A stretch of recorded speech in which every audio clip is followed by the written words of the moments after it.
Chief O'Brien tore his pants. Captain Sisko prepares some hot pants for Jadzia Dax. And Jake Sisko's readers want, nay, demand to know what's going on. Hello, everybody, and welcome to the Seventh Rule with Cirroc Lofton. Hello, hello. My name is Ryan T. Husk. Today, we're doing a review of Deep Space Nine Season 6, Episode 2, Rocks and Shoals, written by Ronald D. Moore, directed by Michael Vehar. It is a Nog episode, as the people that are watching can see right behind me. And so we are joined, of course, by the awesome, the glorious Malissa Longo. Well, thank you. I'm glad to be here. always. How you guys doing? Right. Good. I'm doing real good. I enjoyed this episode a lot, so I'm excited to talk about it and get into it. Yeah. Me too. Yeah, I often talk about, since I haven't seen this in so many years and years and years, I often talk about the moments that were the most memorable. And like, when I look back at Deep Space Nine, the episodes, the moments, or the interactions that are the most memorable. And I think we're in the chunk, the 5 to 10 episodes that I think of when I think of Deep Space Nine. And I think a lot of people think of when they say Deep Space Nine is the best written show, ever, or at least of Star Trek. And people say, why? I think a lot of times they think back to this first bit of season 6. At least I did. And I've heard some people have. Yeah, I mean, I could see that and kind of agree with that. I think that Deep Space Nine is unique in that it has so many of these wonderfully written and well thought out and morally challenging episodes all the way throughout the entire series, starting from season 1. Hello, duet. But so yes, I think that you get more a concentration of that in these final seasons, though. Yeah, and the other thing I would add is that when we first signed on for the show, you signed on for 6 seasons. So you sign a contract actually on the final audition or whatever it is, where you signed for a 6-season commitment. And I believe that's the same for most shows. Once you book a series, they lock you into that 6-season commitment type deal. And of course, a lot of people renegotiate contracts after season by season, depending on the success of the show. But what I'm saying to say that is, it wasn't guaranteed that there would be a 7th season at this point in time, because we hadn't locked in our contracts for season 7. So potentially this was them ramping up. It could have potentially been ended in this 6th season. It wasn't only until afterwards that we renewed and had a 7th season. So I just wanted to say that. So that could also be a reason why it feels like we're coming to a boiling point on a lot of issues. And this episode, ironically, the name of it, Rocks and Shoals, the name, just by the name, I wasn't sure if I was going to like this episode. And I don't know. Never judge an episode by its title or a book by its cover, but that's my first, instinct was like Rocks and Shoals. And I think, what's this about? It doesn't grab me. It doesn't sound enticing. There's nothing there that I think, I'm going to like. But then once we got into it, I was like, oh, this is like, it's one of my favorite episodes so far. Well, it's originally going to be called Rocks and Rolls, but I think they changed it to make more sense. Wow. I think Rocks and Shoals is a Navy term, actually. Oh, really? Yeah, I don't know the exact meaning of it, but I read that it's either a Marine or a Navy term. But that's what it was taken from. Well, instantly, the shot that you have behind you, and by the way, credit to Mike Behar for some of the directing choices he made in this episode. I really like some of the camera shots and the lighting. I thought they were excellent. And the one that's behind you, Malissa, with the Jemadar kind of overlooking the sea cliffs, the cliffside with the water, that shot reminded me of kind of, Normandy and like D-Day. Interesting. And the beaches there and the cliff sides there. So, so definitely a lot of that was kind of touched upon for me emotionally when I saw that shorefront. Yeah. So real quick, I do want to remind everybody to please go check out The Seventh Rule on Patreon. That's patreon.com/The Seventh Rule. Become a patron, join us, be a part of the family, have some fun, support if you want, don't if you don't. Another great way to support is just to like and subscribe this video or give this audio podcast 5 stars. Tell your friends. That kind of stuff is like virtual gold to us. Or become a patron and it's actual real gold. Also, we do want to give a quick shout out to our good friend. Yep. Mr. JR Poole. JR Poole keeps making awesome and cool things. Sometimes you'll see his artwork up on our websites and social media and stuff. JR Poole is awesome. Check him out. Big shout out to him. Anyway, more on this episode, because I was trying to figure out where they shot this. I mean, obviously we know around where, right? It's just somewhere up the coast. I'm assuming it wasn't south of LA. It seems like it's up north of LA, because I don't think there's any places like this south of LA. I read it was shot in Sun Valley. What? Mm-hmm. Wait, this coastal part?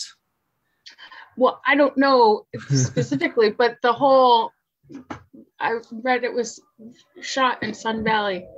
Where did I read that? I wonder if they got the coastal things somewhere on the coast, and that for like one day, and then the rest of the days, Sun Valley totally makes sense, because like the stuff behind me, clearly, that works. Yeah, the coastal stuff might have been just CGI. That might have been green screens. Well, they were swimming in. They actually came swimming in. I mean, maybe it was a reservoir. I don't know. Could have been. And then the rest was all digitally interesting. Done. I'm not sure about that. So I wasn't on that side of the planet's surface. I was in the air-conditioned DS9. Yes, you were in the air conditioning.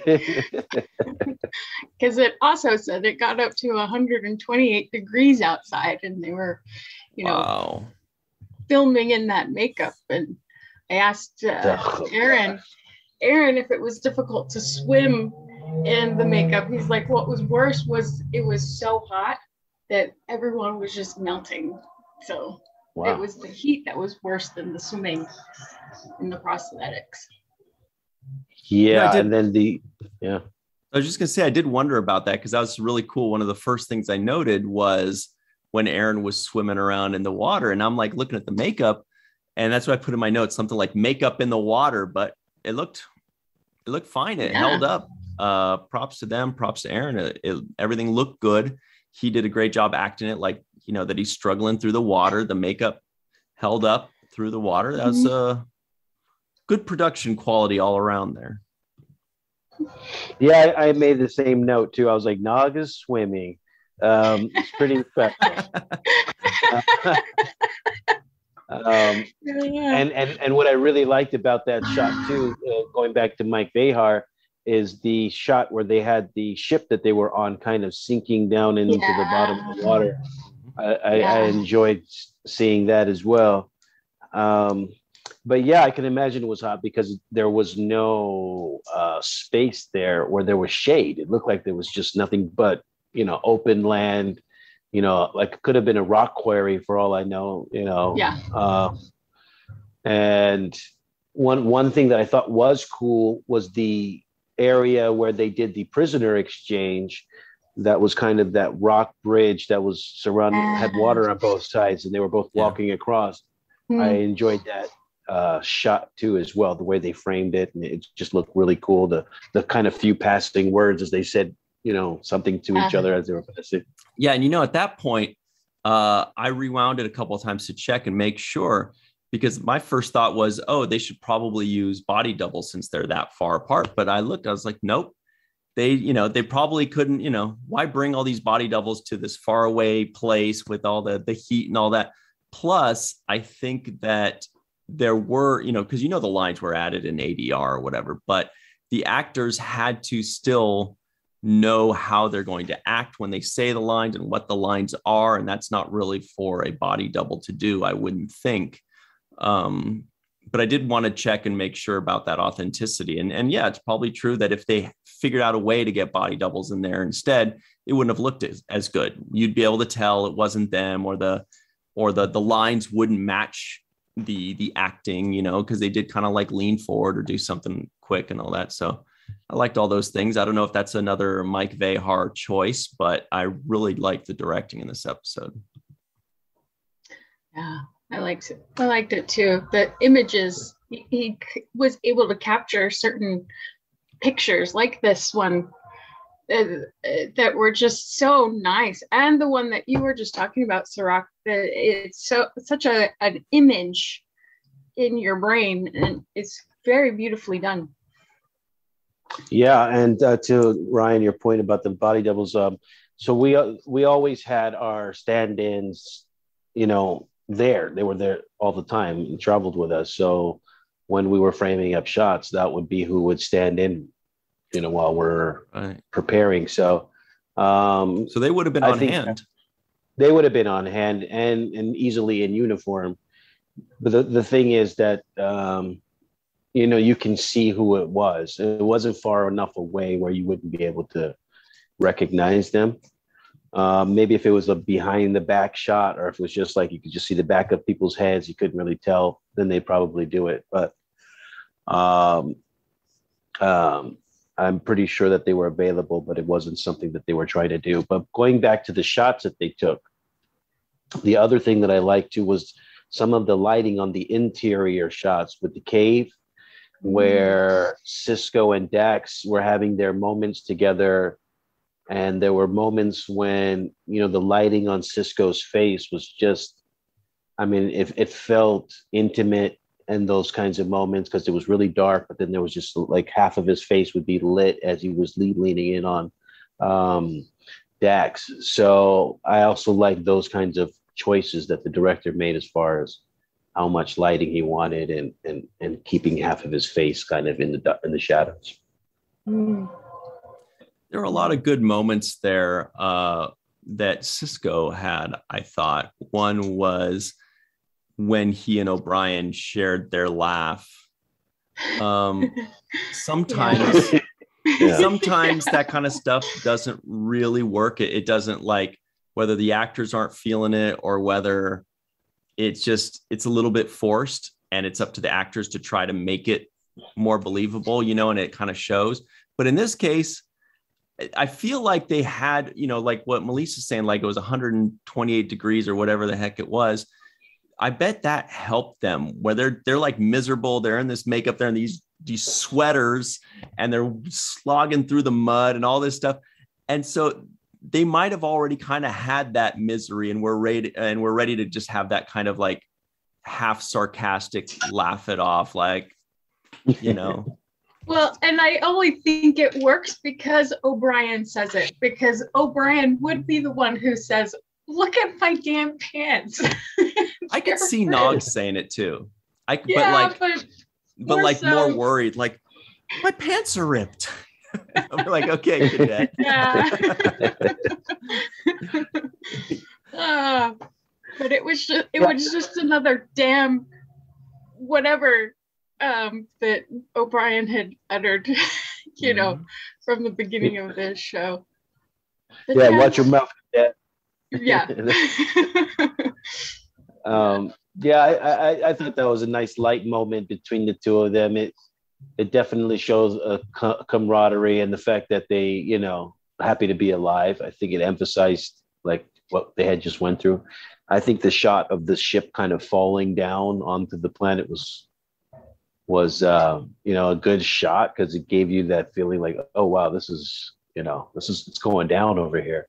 I like that extra visual as the viewer, because they could have just said we're about to crash and been in the interior of the ship without actually showing that shot. But that shot for me as the viewer made me really kind of picture what was going on in a lot easier way.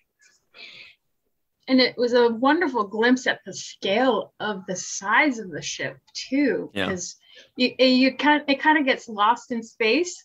But but yeah, you could see how massive these things are, just by the surroundings as well. There were also a few other funny moments. And by the way, I really liked the Garak and Nog pairing. That's why I chose that as my background. Everybody listening in, I've got the background of Nog and Garak together. They were together twice, right? At the beginning, when Garak helps Nog up, after Nog swims in, then, or maybe even 3 times. Well, either way, I mean, they just kept getting put back together. And then when they were out scanning for whatever it was, Nog's keeping Garak in front of him, because he's like, all right, you stay 2 steps ahead of me, buddy. Keep him where you can see him, kind of thing. And I really liked it, because those are 2 of the secondary characters that really found their way and blossomed throughout Deep Space Nine. Those are 2 of the most memorable characters on Deep Space Nine. And they're the kind of characters that on other shows may not have gotten as much of the love as they did on Deep Space Nine. But the writers and producers of the show wanted to expand the family and the scope of the show a bit more, to let characters like Garak and Nog and Rom and Lita and all them to really shine. And this was a kind of the second episode that was featured with the 2 of them. The first one with the 2 of them, was Empok Nor. So anyway, I just kind of liked it. It's like a little development of, in a way, the Odd Couple. And it was just a good time. I liked seeing those 2. Yeah, I think their chemistry is great. And I like that Nog has kind of earned his respect through his own suspicion of him, right? Yes. I think Garak admires that he's suspicious. He's like, oh, you're very suspicious. I like that. You're clever. There's hope for you yet. There's hope for you yet. Yeah. So that was a good thing. And the other thing is, I often replay the thought that you always kind of highlight, Ryan, about watching an actor deliver a line and imagining if somebody else delivered the same line, or how you would have delivered it.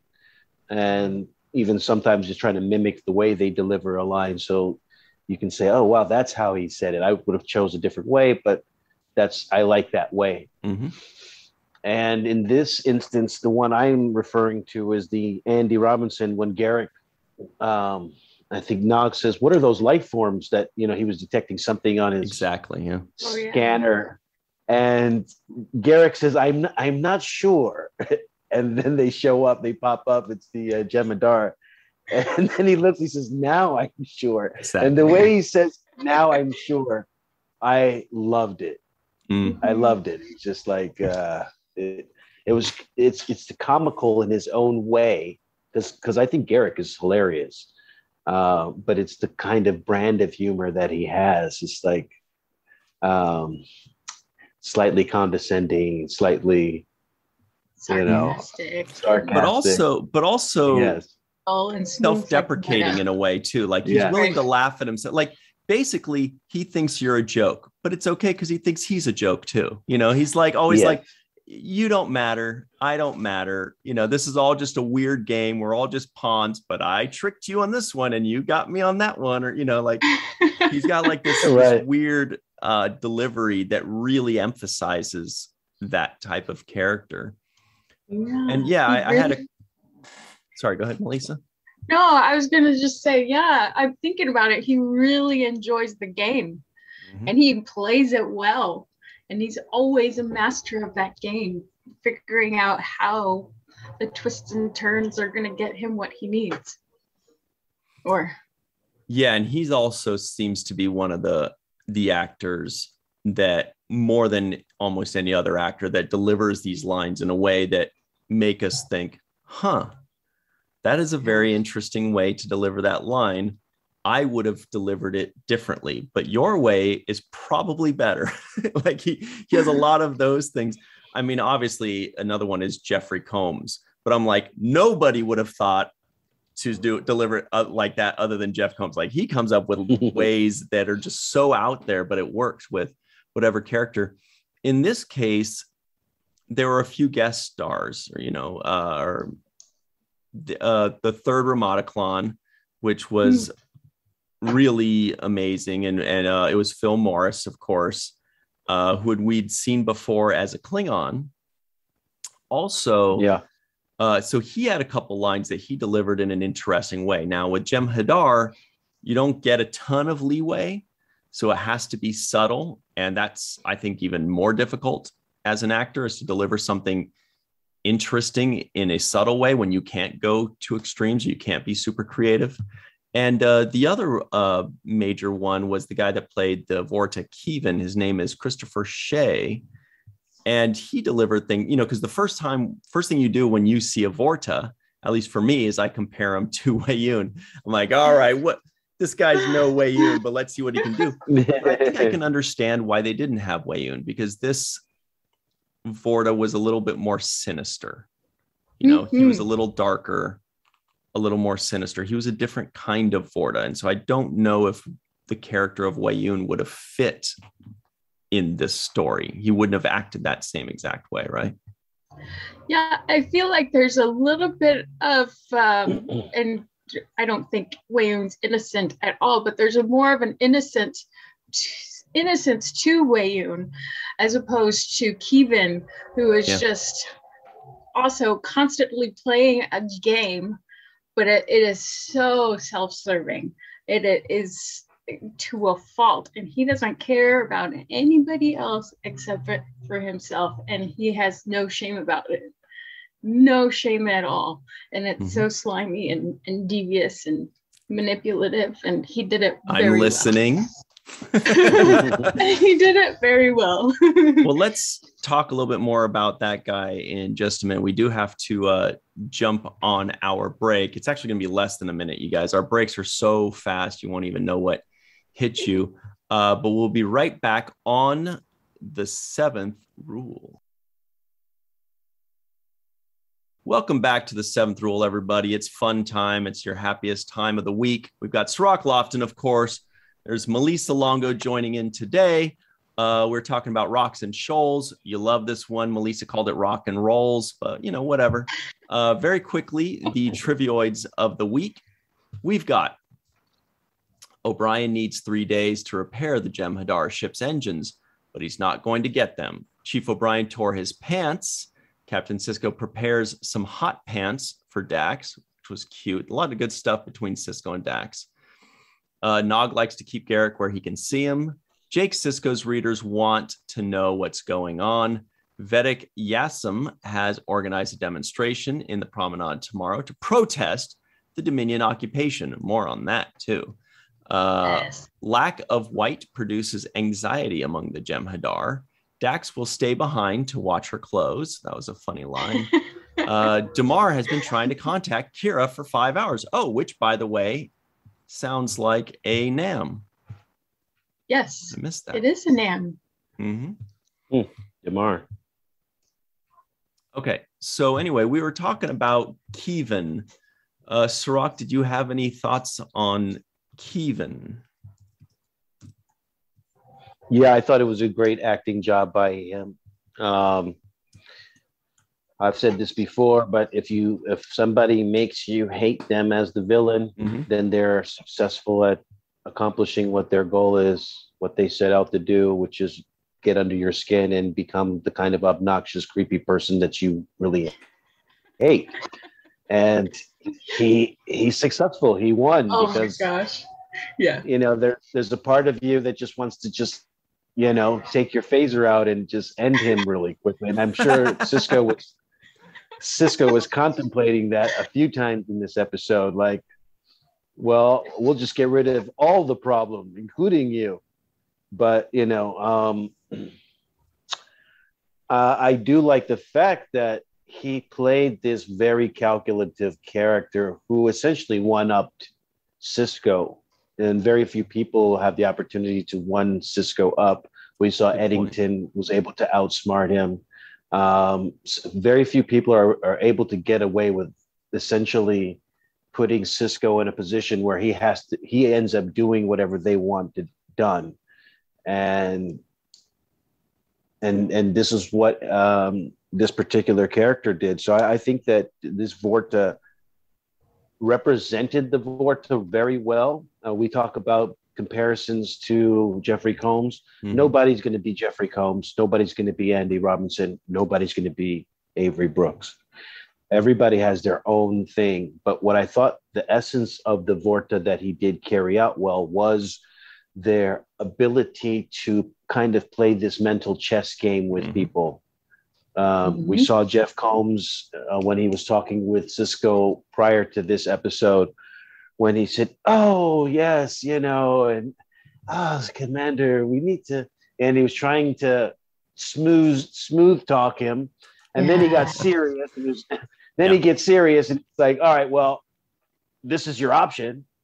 But essentially, it's always this negotiation of trying to get the upper hand. And I thought that was well done in this episode as far as what the characteristics of how the Vorta kind of have fitted themselves into this hierarchy of the Dominion and the Jem'Hadar. They've really, placed themselves into this position using that same kind of manipulation. Yeah. I'm glad you mentioned the chess thing, because it does seem like they're always calculating. They always seem to be negotiating from a position of an upper hand. Even if they don't have an upper hand, they seem to kind of figure out a way. And I thought, because I forgot how this ended exactly, but I thought that when he made the plan and said, hey, here's what's going to happen. These guys are going to do this. You're going to shoot them all. And I'm doing this so that I will survive. And it's so that you will survive. Cool. And basically Sisko's like, no, you're a dick. No way. But then he says, well, I'm going to give them this order.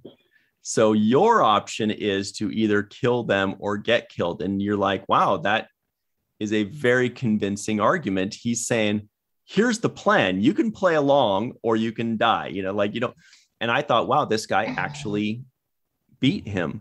But then Sisko did one-up him when he went and spoke with the first Ramataclon, or the third Ramataclon, I should say, played beautifully by Phil Morris, beautifully.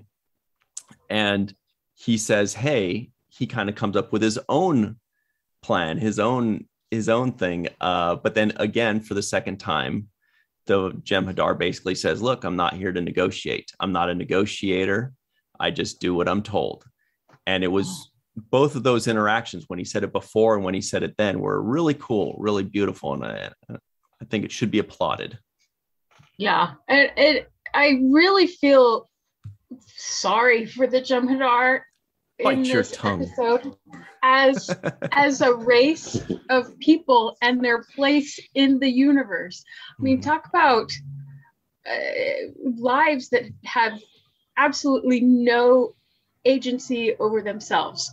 They have no say, nothing. They're born to be enslaved for their very brief lives, and they're just, I don't know. I feel bad for them. And even when presented with the option to have control over their lives, I mean, we've seen them take it a couple times in previous episodes, but in most cases like this one, they're like, no, I already know that this guy's betraying us, and I'm still going to see it through. It's really noble and sad. This is my place in the world or in the universe. And outside of that, I have no meaning. So, which is, really sad.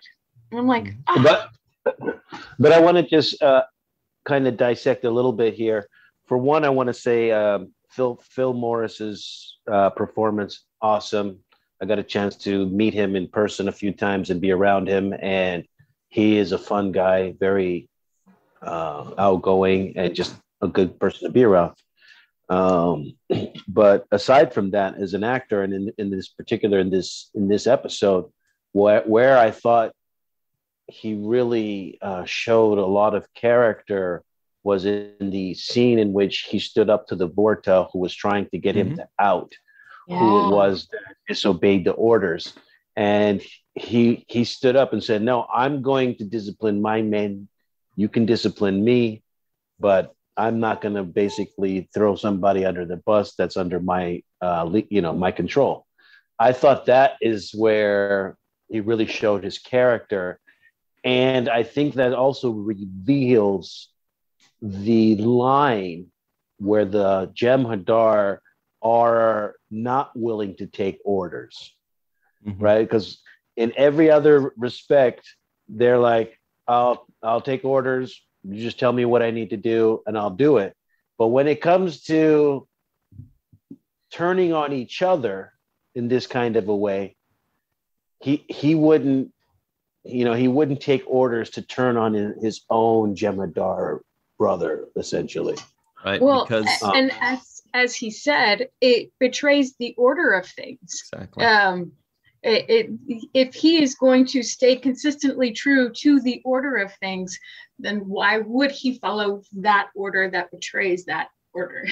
Right. So he was willing to not only lose his position to the Vorta, maybe not become first or whatever, to say, look, this is the way it is. Even if the person above me says that it's not that, this is the way it is.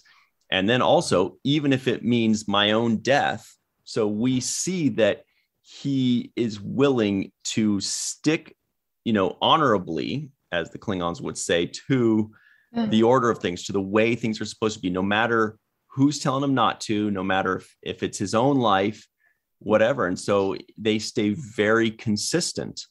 And I think, we've seen a couple times where Worf has gotten a little bit of respect for the Jem'Hadar in that regard. Once when he was fighting them and the Jem'Hadar was like, I can't keep fighting this guy or whatever. And there was a previous time, I believe, as well.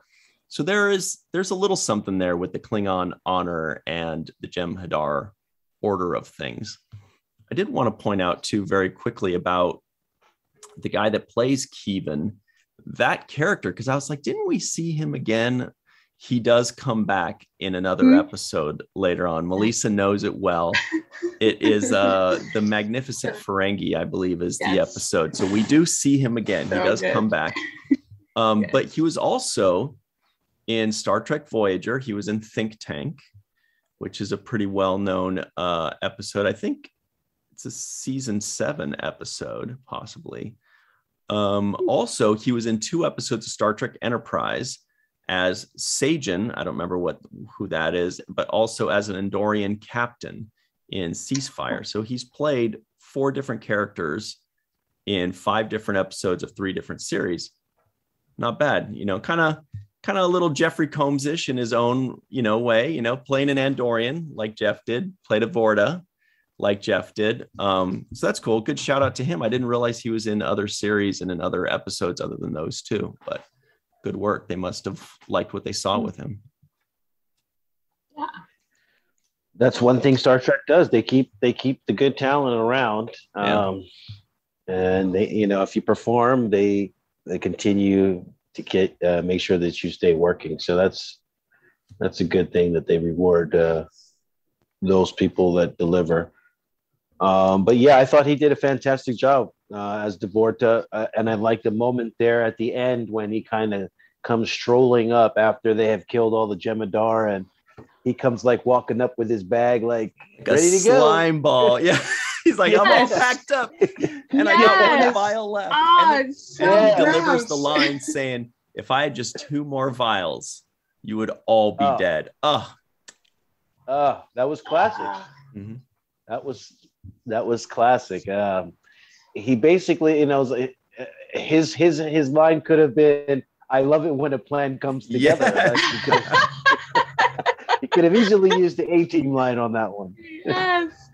Oh my god. That's funny. Speaking of which, too, by the way, just very quickly, for those of you that are listening in, I'm about to show a picture here of the away. It's a picture of the A team, but instead it says the away team. Oh my god. And it has Chakotay, Tuvok, B'Elanna, the EMH, and Harry Kim. Now, it is interesting that, and they're all superimposed over these guys, Chakotay's Hannibal, but it is funny that Robert Picardo, the doctor, is in the Murdoch outfit, who was in the A team, but the actual actor that played Murdoch is also in Voyager. That's Barclay. Dwight Schultz. So they could have done that, but of course he would never be part of an away team. So I get why they did that. I did send it to Tim, him as B.A. Baracus, and he had a good laugh. I like how they put the com badge on his. They put the com badge on his bling. Oh, funny. and the EMH has his holo emitter. Yeah. Oh, that's so good, dude. That is really so good. Brilliant. Anyway, so sorry, but that just reminded me of that. That was just yesterday that I saw that. That's really good. Somebody posted it. The way team. We didn't get to it, but I want to go into a little bit about Kira and what she's battling with Bajor and her kind of deep-seated feelings for starting up another resistance and fighting this quote-unquote occupation. Essentially was what's going on. And her inner battle, her inner battle. So there was a lot there. I think the moments that she had with Odo were also great character development. I like the moment where she tells Odo, I don't want to end up having to fight you too. So good. It was so good. And shout out to Ron Moore, because he had lines in this episode. There was some really good dialogue scripted in this episode, and I thought one of them, the other one was when Sisko tells Nog, "This isn't a vote." Yes. Oh yes. Hey, cadet. I don't give I don't care what you think. Hey, cadet, aren't there some rocks over there you should be kicking? Well, I think that's it's wonderful character highlighting of Sisko's character, that a cadet does feel comfortable to give his opinion to his captain. That Sisko has created this safe environment for other ideas and other opinions, but when he's mad or frustrated, don't do it. Don't cross that line.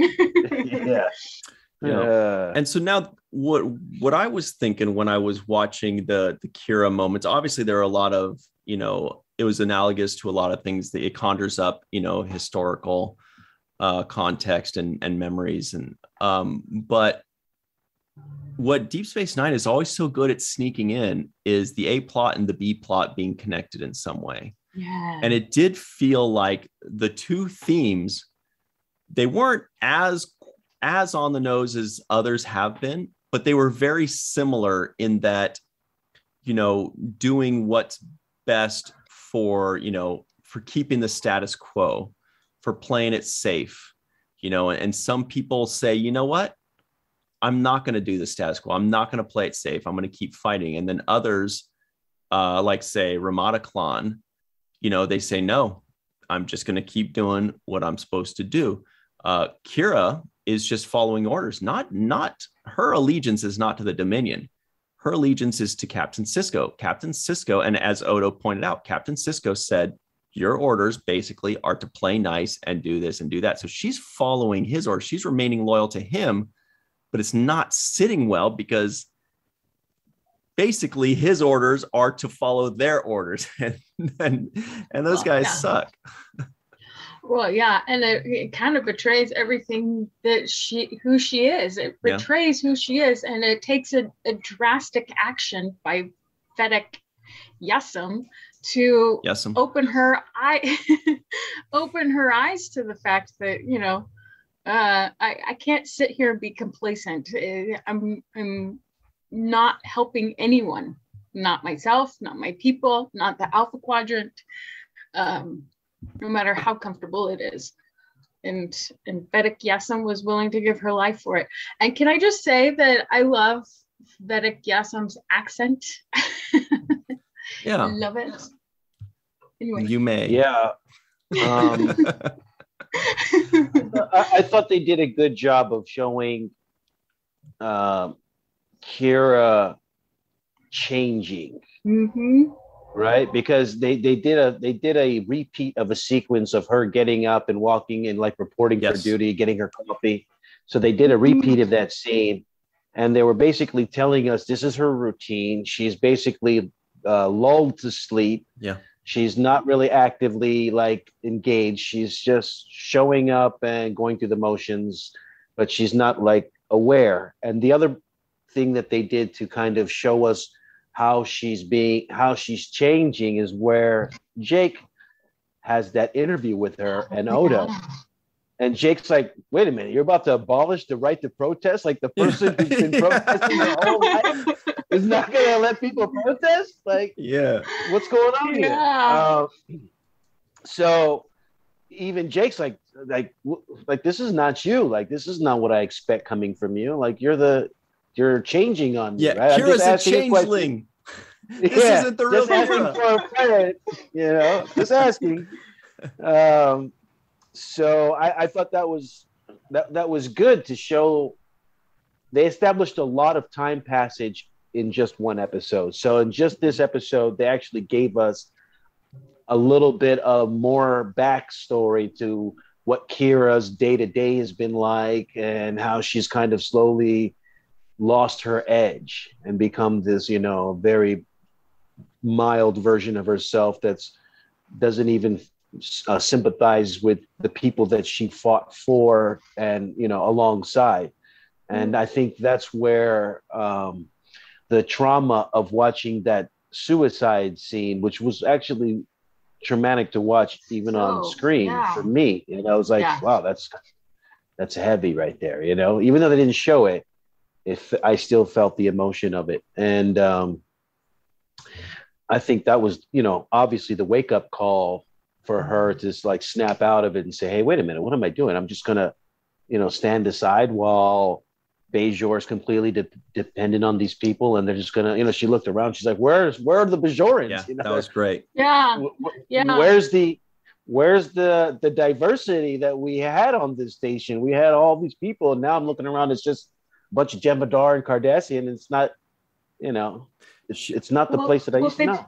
They both, Jake and the Vedek, were essentially holding a mirror up to Kira as well, saying, this is what you're really reflecting back, not what you're thinking you're reflecting back, which I think is interesting in the telling of that. Yeah, I think when she was looking around too and noticing them, I think it was hitting her where she was saying, look, the delivery might be different, but the end result is still the same. This is actually an occupation. Like, because she was saying, this isn't an occupation. Oh, no, it's totally different. But that's just because it was delivered differently. The messenger came in a different way. But she looked around and she was like, hang on a second. This is a frickin' occupation. It's all Jem'Hadar and Cardassian. I think the one little, and showing her routine over and over again was very effective. And I think it's a major reason why people, when they look back at this chunk of episodes, they feel like this chunk of episodes was more a larger number of episodes than what it actually is. I don't want to spoil it and say when it ends, but when we look back at it, we think it's a huge number of episodes when it's not. But I think it's because of moments like this where they're showing the passage of time. So we're getting used to it. This is only the second episode of this, but it feels like they've gotten used to it. It's been going on forever. But the line that really got me, and it was said twice, as Kira keeps doing the same thing every day, was when she said, who was the character? She says, thank you to the character. I wish Kamar or something like that, or. Yeah. The Cardassian that gives her the coffee. Yeah. So she says Ramil or something. Ramil. Yeah. Ramil? Movek. Like That's his name. Movek. Oh, So what's interesting about that is that she's being polite to them. And that's a very subtle thing, but it does show a change that she respects them or is at least willing to show them respect. She doesn't have to say thank you. She can just say, okay, see ya. That's an extra thing. That's Kira just acclimating and being like, well, these are the new people. I might as well get along with them. I might as well treat them with respect and this and that. And the old Kira would not say, thank you, Mavek, or whatever it is. Like it's a very subtle thing. Kira, change. Yeah, I noticed that too, Ryan. And the old Kira, the moment I saw her getting handed that coffee mug and she took a sip, I was thinking the old Kira would never drink something that was handed to her by some like she just automatically assumed it was like poisoned or just something bad about it, right? So she wouldn't just let somebody hand her a cup and just start drinking it. I feel like she would be suspicious of, like, you know. Right, but I also think that there's something okay in her growth in that sense. That it's okay to get along with your coworkers, but also, I don't know. I think there's good things about her old Kira being in the past because she's let go of a lot of stuff, a lot of anger, but then she's got to also not totally let go because the world isn't, or the universe isn't, rainbows and butterflies. Well, it should be. It should be. I think the biggest thing is that her guard has been lowered and she didn't have it up. You know, normally we expect to see her guarded, questioning, what do you mean by that? You know, double checking, maybe even like, you know, looking over the shoulder of Ducat, but she seemed too comfortable with everything. Her guard was way too down, and this was a good wake-up call for her. The tie is out, ladies and gentlemen. Here it is. It's time for the nitpick, third Ramata clan. It's time for the damn nitpick, mother. I've actually got 2 today. Wow. I could swear that they said there were 10 Jem'Hadar, but I counted 3 times and there were only 9. So I don't know if some actor passed out in the heat and they sent him home, but we noticed these things. And the other one is, I think he might have got rid of the guy that when he said, "I'll let me discipline him myself." He might have actually took care of that guy. Good point. Number 2 is, if Sisko and the good guys didn't want to kill the Jem'Hadar, they just wanted to put them in stasis and all that kind of stuff that was hard to understand, why not just set your phasers to stun and take them? And they're fine. And then you have them. I thought that too, but that takes away their choice. Yeah, no, it's better storytelling without it. Well, they already made their choice, and if they wanted to do that, how do you go against? It's like the doctors who honor their patients' that's a good point. wills to pull the plug. You know, you think you're doing the humane thing by keeping them alive, but really, what nitpick debunked. I actually, when you said that, it made me think, are the Jem'Hadar loyal to the Vorta, or are they loyal to the Ketracine White? So what, the founders? They're loyal to the founders because the founders are their creators, but the founders made them dependent. Right. The founders told them to do whatever the Vorta tell them to do, just the same way that Sisko told Kira to do what the Dominion did. So they don't necessarily have to like the person right above them if the person they're loyal to told them to do that.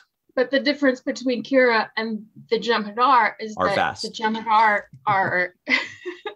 are genetically predisposed to do whatever the founders want them to do, and that means follow the Vorta. There's, of course, a few that question the chain of what's going on, the guy who was able to wean himself off of the white. But essentially they're all born and bred to be killers and fighters for the founders. So we've got to do Jake Sisko guess the IMDb score, but we're going to do that on the other side on the free-for-all, because we've got to flip over super quick. Very special thanks to Carmen, aka Skillet, TJ Jackson-Bey, sorry, I thought you were going to say Skillet there. Bill, Victor, Arucan. I did say it in my head. I said Skillet in my head. Arucan. There it is. Yvette Blackmon, Homer Freezy out somewhere in New Yeezy, Eve England out in Wales, Dr. Anne-Marie Segal, Tim Baum, Titus Mohler, Dr. Susan B. Gruner, John Mann, Mark Rocco, Darlena Marie, and Rex A. Wood. We'll be right back on the other side. Always remember the 7th rule. Hello, and welcome back to the 7th rule with host Ryan T. Husk, star Cirroc Lofton, and I am the party-going TJ Jackson-Bey. We also have the wonderful, wonderful Melissa Longo. We also have Eve Wells out in England. Dr. Sue Gruner. Go do Scott. And we have Homer Frizzell from the Big Apple. Whoa! Right. What a deal! Nice. Very nice. So before we dive into it all the way, we do owe everybody Jake Sisko guesses the IMDb score. Oh, I'm going to say that this was about 8.7. That's where I'm going. I like this episode a lot. Anybody else have any guesses that doesn't already know? It has to be high eights. Is this like The Price is Right? Can I say like 8.7? Yeah. Let's guess in between. $1. DJ wins. Yeah, the answer is 8.6. Very good. Wow. Spot on there. Also, one thing that I forgot to mention earlier when we were talking about the actor that plays Kevin, his name is Christopher Shea. So he was in 5 different episodes of Star Trek on 3 different series, playing 4 different characters. So, he's also played a couple different characters on Enterprise. He played a character on Think Tank and Voyager, and he was Kevin twice in Deep Space Nine. But something I forgot to mention, he also played a character named Udell. Anybody guess the show? The Shield. Beckham.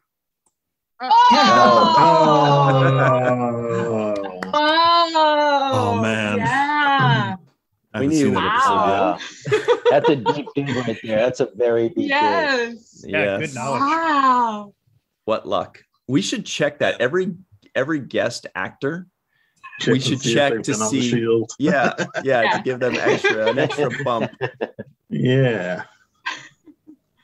So there seems like there's a lot more to discuss about this episode. Malissa and Cirroc and I were like fighting over like airtime. We're like, and then there was also this and that. So let's talk about it some more, right? Eve, do you have any additional thoughts or some things to throw out to the panel? Yeah, I mean, this was much more powerful and dark, I think, an episode than I probably remember when I just read the title. I mean, yeah, it's kind of a bizarre title, but I mean, you've probably already covered this, but I particularly love the way that they show and document how Kira realizes that she's somehow become a Dominion sympathizer or collaborator without even realizing it, and how they do that using those 2 scenes, and they juxtapose the 2 morning montages.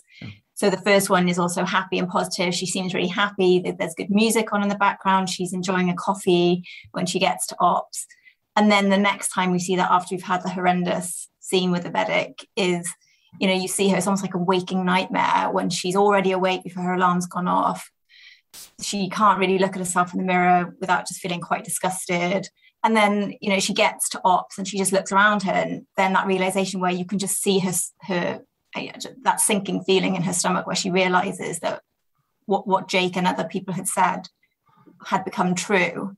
You know, and it just reminds you of those stories that you read from, you know, the world wars, and, you know, accounts from people who found themselves in that situation. You know, it doesn't necessarily mean they agreed with what was there, but this sort of brings out all of that, how you can find yourself in this horrendous situation without really getting there, but just through habit and trying to do the right thing because you think that's the best way to sort of deal with the problem.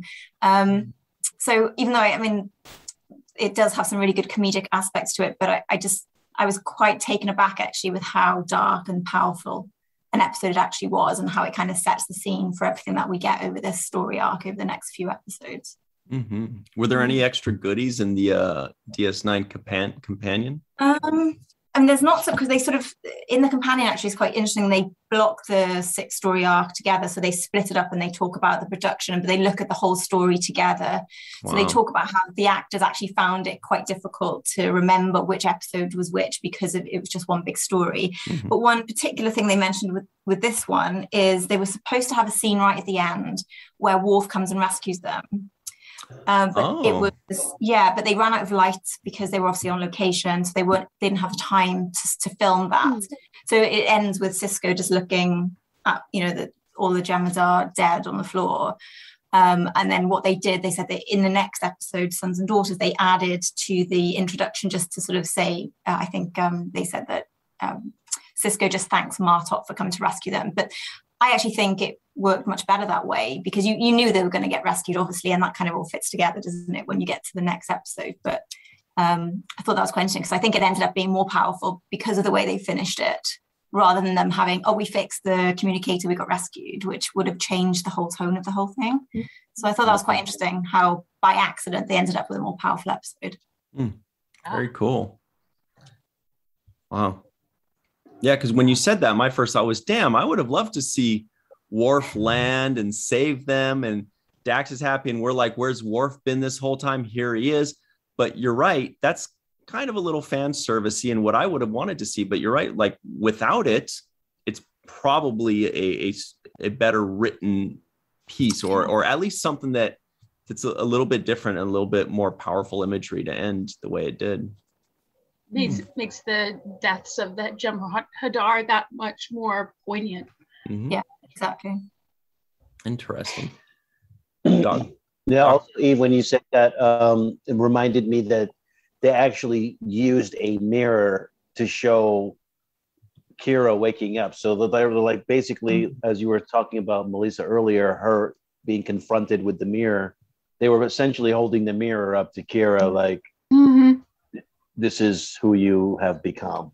Literally. Yeah. Dr. Susan V. Gruner, do you have any thoughts on this episode, whether you've watched it recently or a long time ago? And I did. I guessed you might have.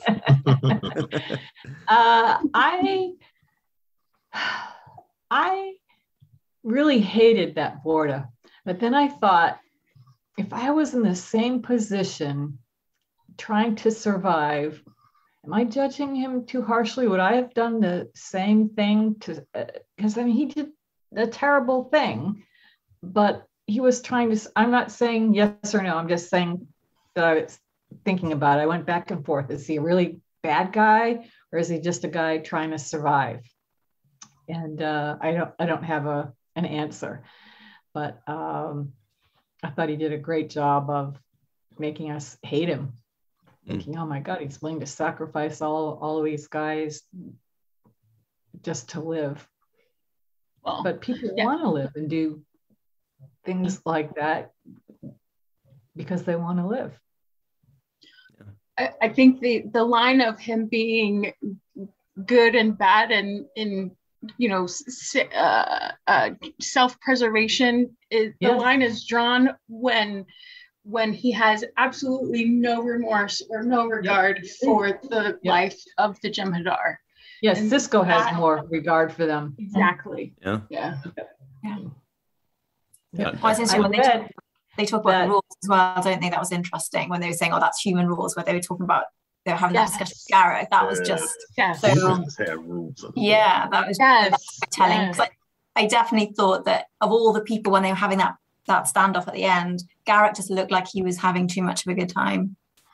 Whereas everybody else saw Nog's face and he just looked disgusted. But Garrett was like really thinking this is a great opportunity for me to get into this fight and for it to be valid. And I thought that was quite interesting. I really liked that as well. Those were great shots when it showed them all shooting down on the Jem'Hadar and Cirroc, correct me if I'm wrong, but I think that's another director's choice. Because in the script it's just going to say, the Federation, whatever, fires down and kills them, and the director interprets how he wants to show that, and it's really powerful. Really liked it. But I think, like Sue said, I mean, there were just so many angles to this where it was just raising so many ethical questions about war, about ethics, all sorts of things, and there was so much packed into this episode. When you could just get those different messages, and it really sort of shed light on lots of different individual characters, actually, whether it was Nog, whether it was Sisko, the Vorta, everyone. I thought it was just really, really well done, this episode. They never really go past this episode with that Vorta. What do they do with him? We don't really know. We find out. Oh, yeah. We do find out. That's funny one. One of the best episodes ever. Yep. Got a second episode later. Cirroc, were you going to say something, Cirroc? I was going to talk about the performance that this actor Christopher Shea, the Vorta, gave. There was a moment there in the beginning of this episode where he says, the Jem'Hadar says it's time for the white, and he says, all right, well, bring me the box, and he brings the box over, and the look that he gives when he opens the box and sees how little bit is in there. Yeah. I thought he sold that. I thought he sold the fear. And like just that small subtle look, there was no words there, but just the look, I was like, wow, this guy he doesn't have any more, does he? And he sold that to me. Yeah, and I bought it. You got to trust that the camera's going to pick it up. You never want to do it too big. You want to do it small. The director's going to tell you, don't worry, we got you. We see you. Dude, this isn't like a play. You're not on stage. You don't have to make it a big. Just a little thing. We're already looking at your eyes. We're already looking at your reaction, and he nailed it. Yeah. Mm-hmm. Yeah. TJ Jackson-Bey out in Missouri, who got a really cool background. Mm-hmm. He's got poor Major Kira going, what the hell have I done? I can tell which one that is. That's not the first one we saw where she was happy. She's mad in this one. She's like, oh crap, no. Yeah, because just the look on her face is the only thing that's different. Everything else is the same, but she's just like, what am I doing? Any thoughts on this episode, man? I have two. And one is, kind of picking up, I think, where Eve and Sue were with this conversation they had about what they had to do to the Jem'Hadar before they done it. And, it kind of made me think back to what's the episode, a few episodes ago, where they were deciding whether or not they were going to leave that planet. And they discussed it and everybody shared their thoughts. But this time they're having the discussion and Sisko cuts it off and said, this isn't a debate. Like, no, I'm making this decision and this is what we're going to do because this is war and this is what we got to do. Like, it's not about how we feel about it and our ethics right now. This is what we have to do in this situation. What would have been funny real quick is if when Nog says that, if Sisko said, I'm sorry, did my pips fall off? But no, I still have 4 right here. I feel 4 right. Yeah. And my other thought was back to Major Kira, kind of realizing the situation that she's in. And, she's finding that she feels like she's doing what's in the best interest of her people. And she's actually doing what was asked of her, but it's not really sitting right with her. and she realizes that she's working with people that, and she's working in a system that is not beneficial for her people. And I feel that. I feel empathy for that situation, and I feel like there are probably a lot of people that do feel empathy for that situation and don't really know the way out of it, or what actually can be different. And so that's the struggle that Kira is going through. And I really felt it when she said, "Oh my God, I'm a collaborator." When she's talking to Odo, because over the years we've seen how she feels about collaborators and the people that worked with the Cardassians, and now she looks in the mirror and that's what she sees, the thing that she hates. And that is powerful. So there were really a lot of powerful feelings picked up by the camera. The one with the Vorta, the stuff with Kira. I really appreciated the scene where after she gets to Ops and she's looking around and she sees, a Jem'Hadar standing where she would have maybe saw, a human or a Bajoran standing, a month or two ago. And she looks over and then there's a Cardassian and she knows that Goldicot's in the office, and here she's part of this machine. And she's like, how in the world did I get in this situation? And what can I do about it? Yeah. And significantly outnumbered. Yeah. Great stuff. Yeah. Speaking of which, Goldu Scott, do you have anything to say for yourself in the office there? Man, there is a couple. There's a bunch of great stuff. I'd forgotten how great this episode was. I rewatched it last night just to refresh myself. And there's so many little things. The two things that stood out for me is that scene right behind Ryan right there where Nog just snaps at Garrick and he's like, you can walk in front of me or you can walk next to me. There's no choice here. I remember what you did. Oh, yeah. You were last year? Yeah. And then the second one was Jake as well, putting the screws to both of them in that office, just asking those questions. Unrelenting, just like a real journalist. And it's really cool how you got the two, kids a couple of years ago are suddenly, have completely flipped everything over. And Jake especially being the voice of reason in there. And had he not done that, who knows, how the rest of it would have gone. And he put like Odo's face, he's just back there. Just nothing to say. Hang on a second. Are we seeing there's a Captain Sisko behind you? Yeah. I think there's also a runabout and a Jake Sisko back there. Yeah, there's a little Nog and a Dune book. You got all kinds of good stuff. I got Dune over there. Yeah, Dune. I like that, the cool cover on that Dune book.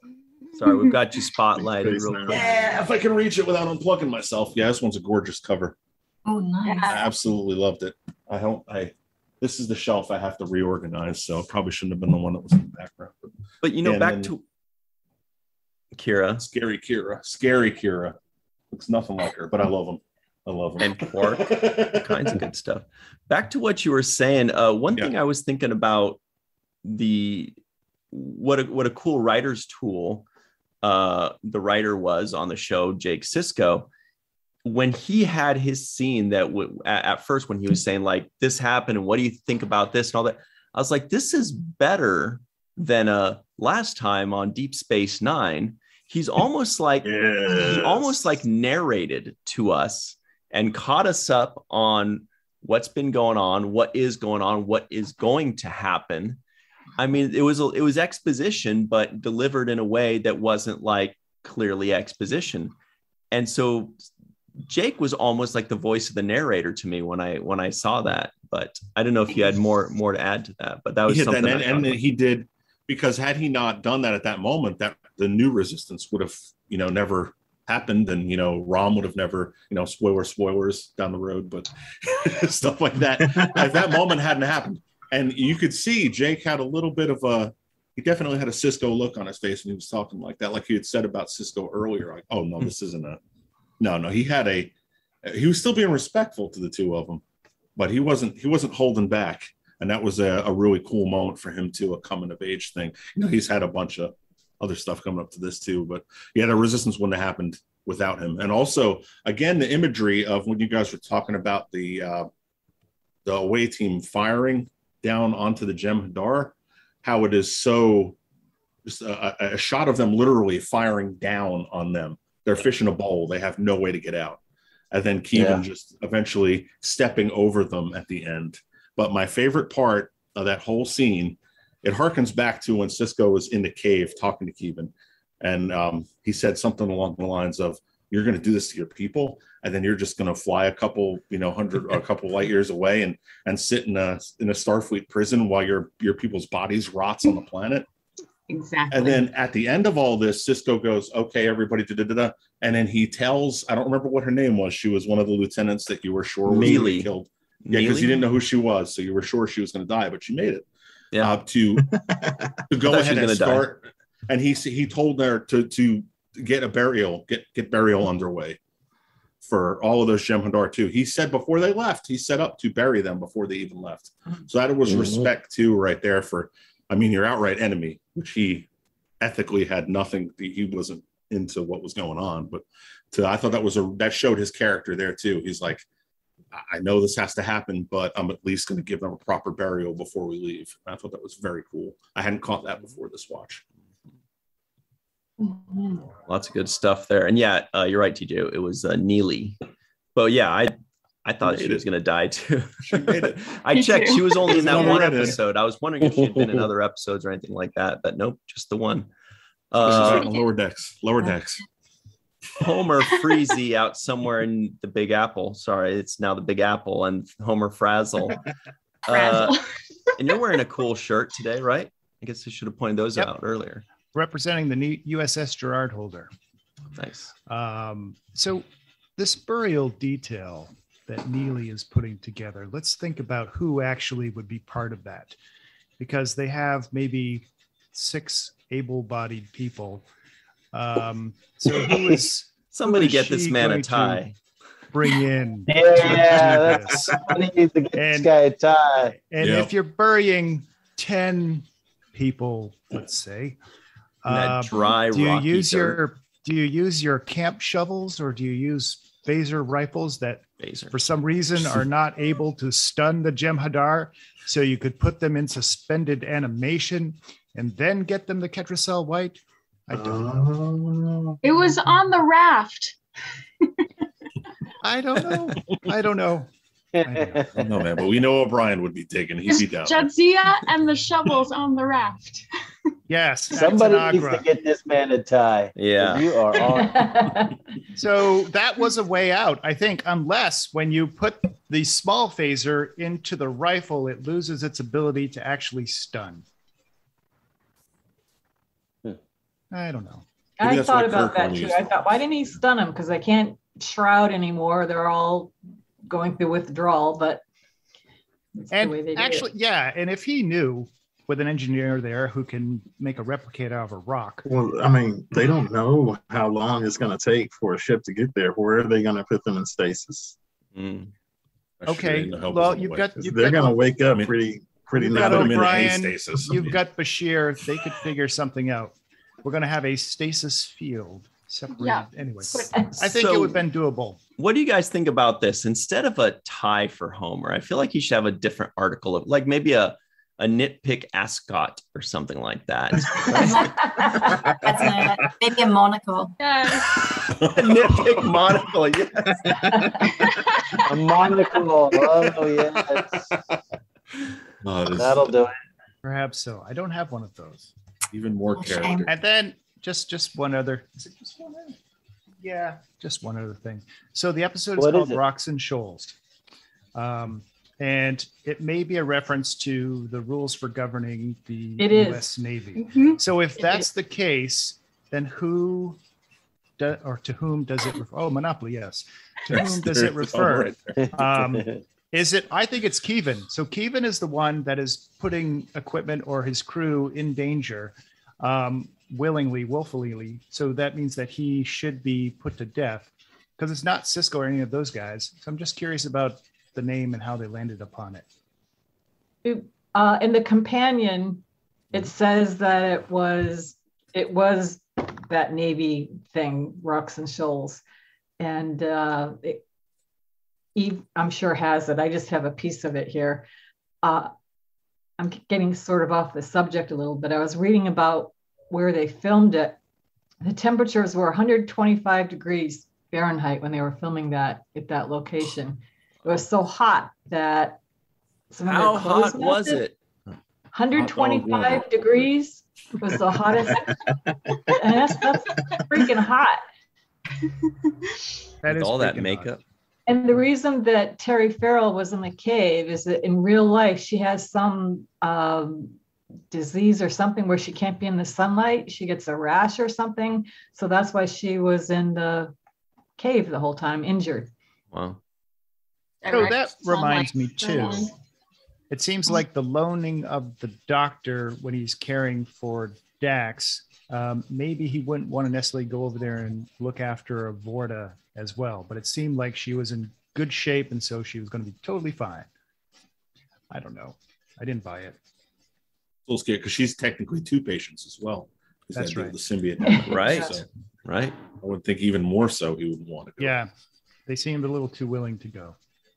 I mean, Yeah, yes, Sisko did get the word of the third, and that convinced him to go. Say that again. The word of the third. Word of the third.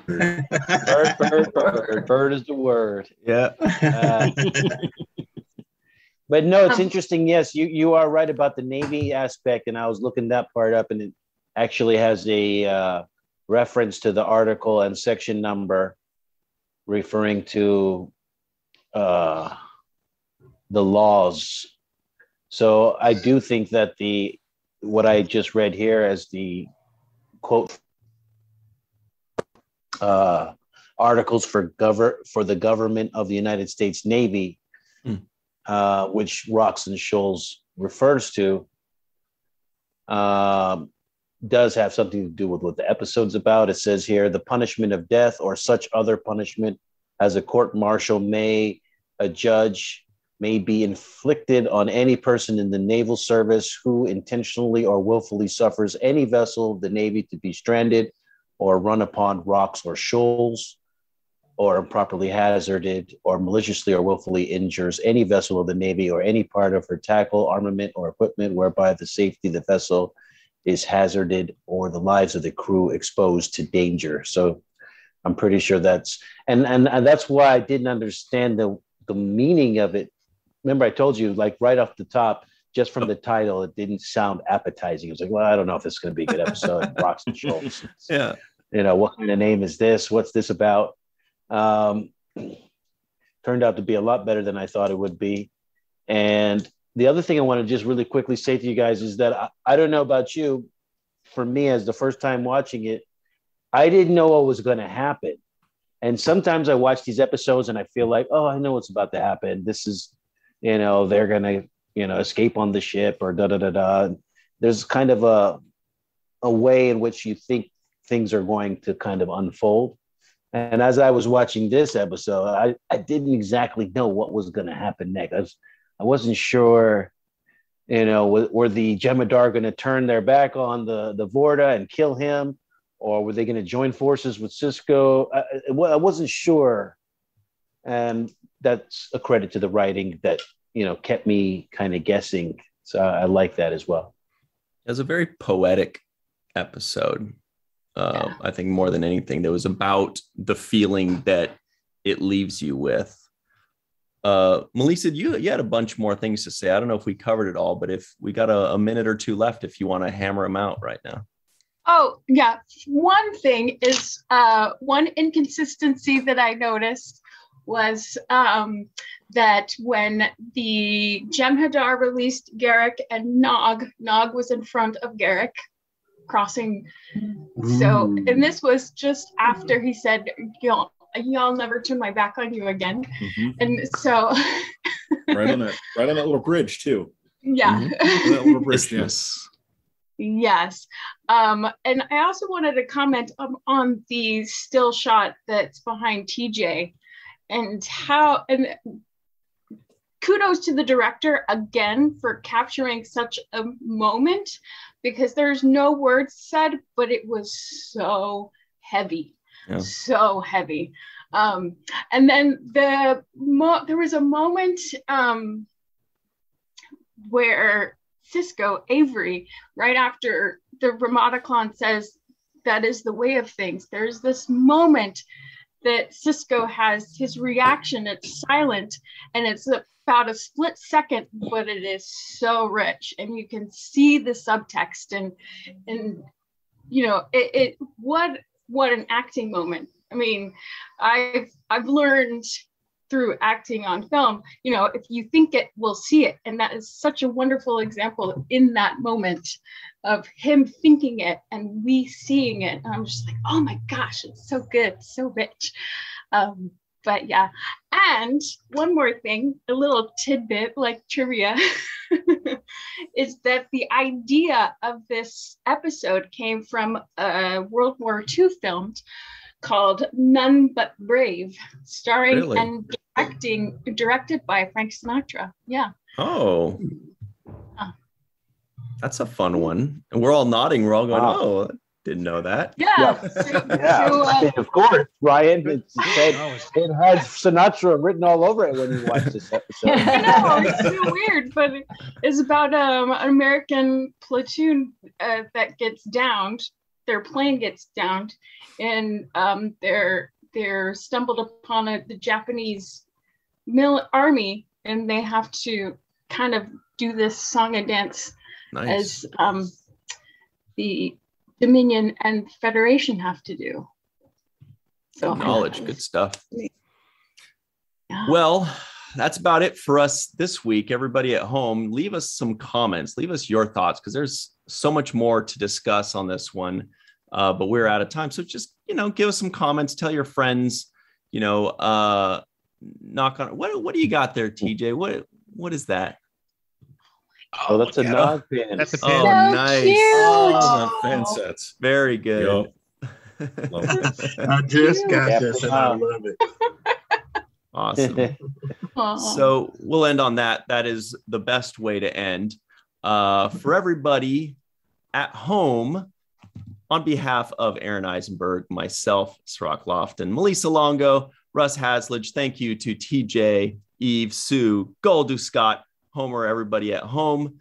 Always remember the 7th rule.